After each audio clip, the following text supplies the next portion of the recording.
Alright guys, magandang umaga. Dito naman ako ngayon, oh. Dito ko sa itik ngayon. Inastol ko sila kay kahapon, nabahaan ito kahapon. Ayan, doon sila, oh. Nilagay ko muna dyan sa maraming salapi kay pampalaki sa itlog yan eh. Ito yung nangyari sa palay dito. Ito, dapa.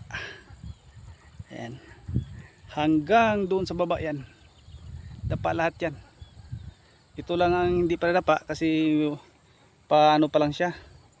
Pero yung harvester rin doon sa baba, yung kay Kalyaw, wala, dapa lahat oh. Wala ka na makitang palay na nakatayo doon oh. Dapa taga lahat. Grabe laki ng tubig kahapon dito. Grabe baha ito kahapon eh. Ito lang na makita daw kahapon dito, yung mga damo-damo na lang yan eh. Lahat yan, lahat.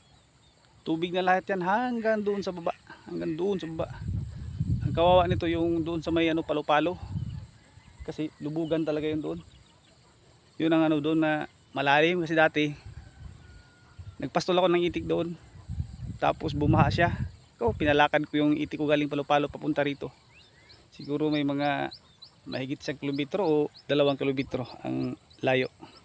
Doon ko pinadaan sa National Highway. Ayan. Buti nagpakita na yung araw. Ayan yung araw. Pakita na siya. May araw na rin. Pero malaki ko ulan pa rin to. Okay.